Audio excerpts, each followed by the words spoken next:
ఇద్దరు మిత్రులు. రచన వసుంధర. చందమామ కథ. ఆరుకొలను అనే గ్రామంలో ఉండే 20 ఏళ్ల అప్పన్నకు చాలా విద్యలు తెలుసు. తండ్రి వాడికి కొంత డబ్బిచ్చి, నువ్వు పట్నం వెళ్ళి నీ ప్రతిభతో బాగా డబ్బు సంపాదించి పేరు తెచ్చుకొని తిరిగిరా అని చెప్పాడు. ఇందుకు అప్పన్న సరేనని బయలుదేరి ఒక అడవిదారిలో ఆగి ఒక చెట్టు కింద విశ్రాంతి తీసుకోసాగాడు. ఆ సమయంలో అక్కడికి వాడి వయసు వాడే ఇంకొకడు వచ్చాడు. మాటల సందర్భంలో వాడి పేరు అబ్దుల్లా అని, తనకులాగే ఎన్నో విద్యలు తెలుసునని, తండ్రి వాడిని తనకులాగే పట్నం పంపుతున్నాడని అప్పన్నకు తెలిసింది. పట్నంలో ఇద్దరూ కలిసే ఉండాలని, ఎన్నడూ విడిపోకూడదని వాళ్ళు నిర్ణయించుకున్నారు. ఇద్దరూ ఒకరికొకరు అంత బాగా నచ్చారు. వాళ్ళు ఇంకా ఏవో కబుర్లు చెప్పుకుంటుండగా వాళ్ళను ఒక అటవీకుల బృందం చుట్టుముట్టింది. వాళ్ళ నాయకుడు ముందుకు వచ్చి, మేము నరబలి కోసం వెతుకుతున్నాం, మీ ఇద్దరిలో ఒక్కరు చాలు మాకు, కాబట్టి మీ ఇద్దరూ మాట్లాడుకుని ఎవరు మాతో వస్తారో నిర్ణయించుకోండి, లేదా మేము ఇద్దరిని తీసుకుపోతాం అన్నాడు. అప్పన్న అబ్దుల్లా మాట్లాడుకున్నారు. ఇద్దరికీ దేవుడంటే ఎంతో భక్తి ఉంది. ఇద్దరికీ మంచితనం మీద గట్టి నమ్మకం ఉంది. ఇలాంటి ప్రమాద సమయంలో నిన్ను విడిచి వెళ్ళిపోతే నా దేవుడు నన్ను క్షమించడు, అన్నింటికీ ఆయనపై భారం వేసి నేను వీళ్ల వెంట వెళ్ళిపోతాను, లేకుంటే ఇద్దరం ప్రమాదంలో చిక్కుకుంటాం అన్నాడు అప్పన్న. నేను స్వార్థపడునైతే నా దేవుడు నన్ను క్షమించడు, నేనే వీళ్లతో వెళ్తాను, నువ్వు పట్నం వెళ్ళు అన్నాడు అబ్దుల్లా. ఇలా ఎంతకు వాళ్ళ వాదులాట తెగకపోయేసరికి ఏమిటి ఆలస్యం అంటూ అటవిక నాయకుడు విసుక్కున్నాడు. నేను మీతో వస్తాను, అందుకు అతన్ని ఒప్పించండి అన్నాడు అబ్దుల్లా. నేను మీతో వస్తాను, అందుకు ఇతన్ని ఒప్పించు అన్నాడు అప్పన్న. నాయకుడు ఆశ్చర్యపోయాడు. నరబలి కోసం వాళ్ళు పోటీలు పడతారని వాడనుకోలేదు. వాడు సంతోషంగా, మీ వంటి వాళ్ళు మాకు దొరకరు, వచ్చే పున్నమికి మీలో ఒకరిని బలి ఇస్తాం, ఆ తర్వాత 6 నెలలకు రెండో వాడిని బలి ఇస్తాం, మా దేవత ఎంతో సంతోషించి మాకు మేలు చేస్తుంది అంటూ వాళ్లను తన నివాసానికి తీసుకువెళ్ళాడు. మనిషి బలి ఇస్తే దేవత సంతోషిస్తుందా అన్నాడు అబ్దుల్లా. ఆటవిక నాయకుడి నివాసానికి చేరుకున్నాక. అది వాళ్ళ అజ్ఞానం అన్నాడు అప్పన్న. మన్నాడు ఆటవికుల నాయకుడు తమ దగ్గరకు వచ్చినప్పుడు వాళ్ళు వాడితో, పున్నమికి ఇంకా 10 రోజుల వ్యవధి ఉంది, ఈలోగా మా వల్ల మీరు ఎన్నో ప్రయోజనాలు పొందవచ్చు, మీకు తెలియని విషయాలెన్నో మాకు తెలుసు, అవన్నీ నేర్చుకోండి అన్నారు. నాయకుడు ఒప్పుకున్నాడు. ముందుగా వాళ్ళు అటవీకులకు నాగరికుల పద్ధతిలో వంటలు చేయడం నేర్పారు. 2 రోజుల్లోనే ఆటవీకులు ఆ రుచికి పరమానందం చెంది, ఇంతకాలంగా తిండి తింటున్నాం కానీ ఇలాంటి తిండి తినలేదు అన్నారు. అప్పన్న అబ్దుల్లా వాళ్లకు పురాణాలలోంచి రకరకాల నీతి కథలు చెప్పారు. అన్ని కథలు కూడా మనిషిలో మంచిని పెంచి స్వార్థాన్ని నశింపచేయడానికి ప్రోత్సహించేవే. ఈ మిత్రుల మంచితనం వినిపించిన నీతి కథల కారణంగా ఆటవీకుల్లో ఒక యువతి అప్పన్నను, మరొక యువతి అబ్దుల్లాను ప్రేమించారు.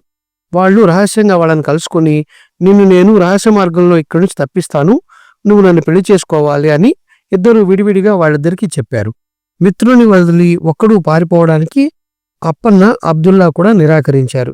అంతేకాక వాళ్ళు ఆటవిక నాయకుడికి ఫిర్యాదు కూడా చేశారు. నాయకుడు తన వాళ్లను మందలించి, అప్పన్న అబ్దుల్లా నిజాయితీని మెచ్చుకుని, మీ మాటల వల్ల నాకు నాగరికుల పద్ధతులు తెలిసాయి, నరబలి చేయడం తప్పనిపిస్తున్నది, కాని దేవత ఆగ్రహిస్తే మా జాతి సర్వనాశనమైపోతుందని భయంగా ఉంది అన్నాడు. అప్పుడు అబ్దుల్లా వాడితో, నరబలిని ఏ దేవత మెచ్చుకోదు, నరబలిని విడిచిపెట్టితే నాగరికులే సుఖపడతారు అన్నాడు. నరబలి చేయకపోతే దేవతకు కోపం రాదని రుజువు కావాలి అని ఆటవికుల నాయకుడు అక్కడి నుంచి వెళ్ళిపోయాడు. అప్పన్న అబ్దుల్లా బాగా ఆలోచించి ఒక పథకం తయారు చేశారు. మన్నాడు తమ వద్దకు వచ్చిన ఆటవిక నాయకుడితో, అప్పన్న, పున్నమి నాడు దేవతకు నన్ను బలి ఇవ్వు, అందుకు నా మిత్రుడు అబ్దుల్లా మంత్రం వేసి కత్తి ఇస్తాడు, దేవతకు బలి ఇష్టమైతే నేను సావడం జరుగుతుంది, లేదా నీ కత్తి నన్ను చంపనని మొరాయిస్తుంది అన్నాడు. ఇది నాయకుడికి విడ్డూరం అనిపించింది. కత్తి చంపనని మొరాయిస్తే దేవతకు నరబలి ఇష్టం లేదని నమ్మడానికి సిద్ధపడ్డాడు.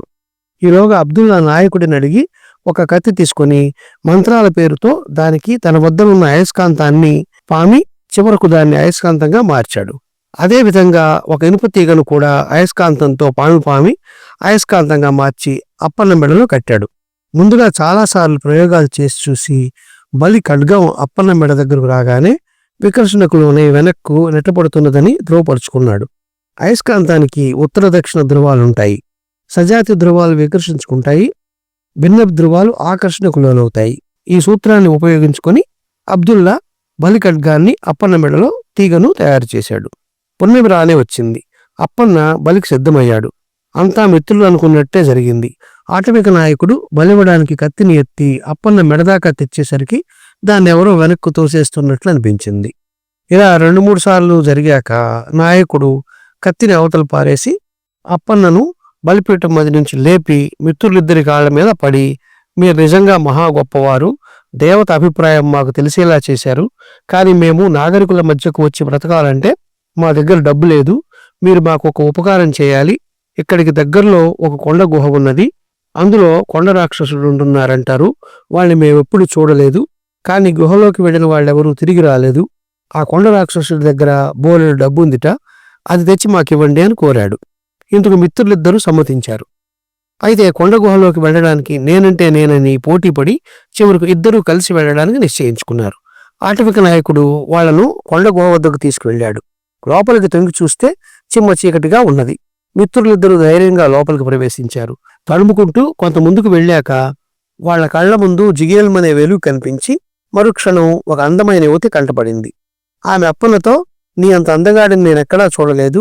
నన్ను చూసినవాడు నన్ను పెళ్లి చేసుకుంటే తప్ప బతకడు. కాబట్టి మనం పెళ్లి చేసుకుందాం అన్నది. మరి నా మిత్రుడి సంగతి ఏమిటి అన్నాడు అప్పన్న. ఆ యువతి నవ్వింది. అప్పన్న చూస్తుండగానే అబ్దుల్లా బూడిదగా మారిపోయాడు. అప్పన్న మిత్రుడి బూడిద పక్కనే కూర్చుని, నేను నిన్ను పెళ్లి చేసుకోను, నన్ను కూడా బూడిద చెయ్యి అన్నాడు ఆ యువతితో. నీకు ఆశ చూపి మీ ఇద్దరిని విడదిద్దామనుకున్నాను. నా వల్ల కాలేదు. మీ స్నేహం చాలా గొప్పది. అబ్దుల్లా కొద్ది క్షణాల్లో పునర్జీవితం అవుతాడు. ముందుకు వెళ్ళండి, మేలు జరుగుతుంది అని మాయమైందా యువతి. కాసేపట్లో బూడిద కుప్ప అబ్దుల్లాగా మారిపోయింది. వాడు అప్పన్న ద్వారా జరిగింది విని, దేవుణ్ణి నమ్మిన వాడికి ఎవరూ హాని చేయలేరు అన్నాడు. ఇద్దరూ ముందుకు వెళ్లారు. కొంత దూరం పోయేసరికి వాళ్లకు సన్నగా పొడుగ్గా ఉన్న మనిషి ఒకడు కనబడి కీచుగా నవ్వుతూ, మంచి పాట పాడి నన్ను మెప్పిస్తే నాకు నచ్చిన వాడికి నిధి చూపిస్తా, నచ్చని వాడి పని అంతటితో సరి అన్నాడు. మిత్రులిద్దరూ గొంతెత్తి శ్రావ్యంగా పాడారు. సన్నపాటివాడు పాట వింటూ ఉత్సాహంగా నాట్యం చేశాడు. పాట ముగియగానే అప్పన్న విరుచుకుని వెనక్కి పడిపోయాడు. అబ్దుల్లా ఇది చూసి గుడ్డలు బాదుకుంటూ, నా మిత్రుడు లేకుండా నేను బతకలేను, వీడు బతికే ఉపాయం చెప్పు అన్నాడు.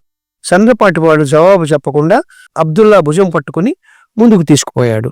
అక్కడ వాళ్లకొక పెద్ద భవనం కనపడింది. ఆ భవనంలో ఎక్కడ చూసినా నవరత్నాలు, వజ్రవైడూర్యాలు, వెండి బంగారు కాసులు. అబ్దుల్లా కళ్ళు చెదిరిపోయాయి. ఇదంతా నీ సొంతమైపోతుంది. ఒకవేళ మిత్రుడు బతకాలనుకుంటే ఇదంతా వెంటనే మాయమైపోతుంది. బాగా ఆలోచించుకొని నిధి కావాలో మిత్రుడు కావాలో తేల్చుకో అన్నాడు సన్నపాటివాడు. అబ్దుల్లా క్షణం కూడా ఆలోచించకుండానే నాకు నా మిత్రుడే కావాలి అన్నాడు. అంతే, అక్కడున్న భవనం, సన్నపాటివాడు కూడా మాయమై అబ్దుల్లా పక్కన అప్పన్న కనిపించాడు. జరిగిందంతా విని అప్పన్న, దేవుణ్ణి నమ్ముకున్న వాడికి ఎన్నడూ ఎవరూ హాని చేయలేరని మరొకసారి రుజువైంది అన్నాడు. ఇంకా ఎలాంటి వింతలు ఎదురవుతాయోనని ఊహించుకుంటూ మిత్రులిద్దరూ ముందుకు వెళ్లారు. కొంచెం దూరం నడిచేసరికి వాళ్లకు పర్వతాకారుడైన రాక్షసుడు ఒకడు కనిపించి పెద్దగా నవ్వి, మీ స్నేహం చాలా గొప్పది. మీలో ఒకడు ప్రేమకు లొంగలేదు, ఇంకొకడు డబ్బుకు లొంగలేదు. ఎంత ఆలోచించినా మీ ఇద్దరిలో ఎవరు గొప్ప అనేది తేల్చడం లేదు. ఇద్దరూ బాగా ఆలోచించుకొని సకారణంగా మీ ఇద్దరిలో గొప్పవాడెవడో నాకు చెప్పాలి అన్నాడు. ఎవరు నువ్వు? మా ఇద్దరిలో గొప్పవాడెవడో తెలుసుకోవడం వల్ల నీ కలిగే ప్రయోజనం ఏమిటి అని అడిగాడు అప్పన్న. నన్ను కొండ రాక్షసుడంటారు. ఈ గుహ నా సొత్తు. మీలో గొప్పవాడెవడో తేలితే వాడికి ఇక్కడుండే త్రిలోక సుందరి లాంటి అమ్మాయినిచ్చి పెళ్లి చేసి భవనంలో ఉన్న డబ్బంతా కట్టంగా ఇస్తాను. రెండో వాడిని ప్రాణంతో ఉండగా కాల్చుకు తినేసి పాతాళానికి వెళ్ళిపోతాను అన్నాడు రాక్షసుడు. మిత్రులిద్దరూ కొంచెం దూరంగా పోయి మాట్లాడుకున్నారు. వాళ్ళు తమలో తాము, మనమింతవరకు సామధానాలకు లొంగలేదు, ఇప్పుడు వీడు ఏదోపాయం అన్నాడు, మన స్నేహం దీనికి లొంగకూడదు అనుకుని రాక్షసుడితో, ఈ ప్రపంచంలో అందరూ సామాన్యులే, మేమిద్దరం కూడా సామాన్యులమే. గొప్పవాడొక్కడే ఉన్నాడు, ఆయన దేవుడు. ఆ దేవుడి ఆజ్ఞ ప్రకారం ఈ గుహలోని అమ్మాయిని అటవికుల నాయకుడికిచ్చి పెళ్లి చెయ్యి. ఇక్కడున్న సంపదనంతా అతడికి కఠినంగా ఇవ్వు. మమ్మల్ని ఇద్దరిని మేము చేరాలనుకుంటున్న పట్నం పొలిమేరల్లో చేర్చు అని ఏకకంఠంతో అన్నారు. అంతే, మిత్రులిద్దరి కళ్ళు జిగేల్మన్నాయి. ఏం జరిగిందో వాళ్ళకి తెలియలేదు. కానీ కళ్ళు నులుముకొని చూసేసరికి వాళ్ళు కోరిన విధంగానే పట్నం పొలిమేరలో ఉన్నారు. ఆటవికులకు మేలు జరిగి ఉంటుందని మిత్రులిద్దరూ అనుకున్నారు. ఇక మీదట ప్రపంచంలో ఏ శక్తి తమను విడదీయకూడదని ఆ విధంగా దేవుణ్ణి ప్రార్థించాలని అనుకుంటూ ఆనందంగా ముందడుగు వేశారు. వాళ్ళలా కొంత దూరం వెళ్లేసరికి బాటకు ఒక ప్రక్కగా గుడి, మరో ప్రక్కగా మసీదు కనబడ్డాయి. అప్పుడు ఇద్దరూ కూడా అమ్మయ్య దైవ ప్రార్థన చేసుకునే అవకాశం వచ్చింది అనుకుని సంతోషించారు. అప్పన్న గుడివైపు నడిచాడు. అబ్దుల్లా మసీదు వైపు నడిచాడు. ఇద్దరూ కూడా 4 అడుగులు వేసి వెనక్కి తిరిగి ఒకేసారి, అయ్యో మనం విడిపోయామేమిటి అన్నారు.